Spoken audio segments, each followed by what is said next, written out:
আমরা বিশ্বাস করি এই বাংলাদেশে ধর্মের ভিত্তিতে কোনো বিভাজন হবে না এবং এটা হতে দেওয়ার সুযোগও দেওয়া হবে না।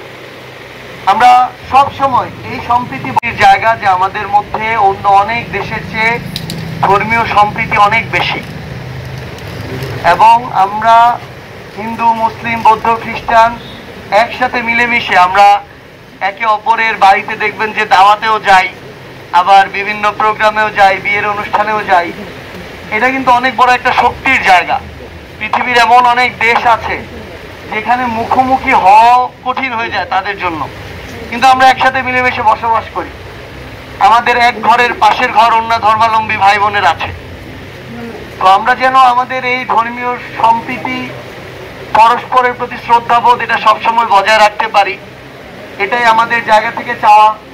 পাশাপাশি আমাদের ধর্ম ভিন্ন হতেই পারে, কিন্তু আমরা সবাই তো বাংলাদেশি, এটাই তো আমাদের সবচেয়ে বড় পরিচয়। আমরা সবসময় গর্বিত এই পরিচয়টা নিয়ে, এবং আমরা বিশ্বাস করি এই বাংলাদেশে ধর্মের ভিত্তিতে কোনো বিভাজন হবে না এবং এটা হতে দেওয়ার সুযোগও দেওয়া হবে না। আমরা সব সময় এই সম্প্রীতি বজায় রাখব। আমি আজকে ভজনপুরে এসেছি, এখানে আমাদের সবার শ্রদ্ধেয় বাংলাদেশের রাজনৈতিক পরিমণ্ডলের শ্রদ্ধেয় ব্যারিস্টার জমির উদ্দিন সরকার চাচার বাসা এখানে।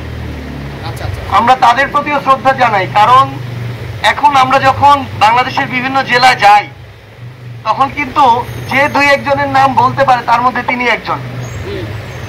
তো আমরা যেন এই শ্রদ্ধাবোধের জায়গাটা সবসময় রাখি। পারস্পরিক আমাদের মধ্যে মত পার্থক্য হতে পারে, একটা বিষয়ে আমি একমত হলাম না, আমি আরেকটা বললাম, এটা তো আরেক মত থাকতেই পারে, কারণ প্রত্যেকটা মানুষ সৃষ্টিকর্তার আলাদা সৃষ্টি, তার মত আলাদা থাকতেই পারে। কিন্তু সবচেয়ে গুরুত্বপূর্ণ হচ্ছে আমাদের ভিতরে পারস্পরিক যে শ্রদ্ধাবোধ এটা সবসময় যেন থাকে। এটা ধর্মীয় ক্ষেত্রেও থাকতে হবে, সামাজিক ক্ষেত্রেও থাকতে হবে, রাজনৈতিক অঙ্গনেও থাকতে হবে। আমরা বিশ্বাস করি এটা সবসময় থাকবে। এবং আমাদের যারা সনাতন ধর্মাবলম্বী ভাই বোনেরা রয়েছেন, আপনারা সবসময় এই শক্তিটা নিজের মধ্যে রাখবেন যে অন্য একজন ধর্মের বাংলাদেশি যেভাবে সুযোগ সুবিধা, শ্রদ্ধা, সম্মান তার প্রাপ্য, সনাতন ধর্মাবলম্বী একজন ভাই বোনেরও ঠিক ততটুকুই প্রাপ্য। কেউ যদি এখানে অন্য কথা বলে, কটু কথা বলে, অবশ্যই তাকে প্রশ্রয় দেওয়া হবে না। তো আমরা সবাই একসাথে আমাদের এই পঞ্চগড়কে, এই ভজনপুরকে, এই বাংলাদেশকে এগিয়ে নিয়ে যাব। আমরা সবসময় ভালোর সাথে থাকবো। আমরা যদি ভালোর সাথে থাকি তাহলে আমাদের কোনো ভয় থাকবে না, কখনোই থাকবে না। আমরা সবসময় ভালোর সাথে থাকবো এবং আমাদের এই যে পারস্পরিক যে ধর্মীয় সম্প্রীতি এটা যেন আরো শক্ত হয়।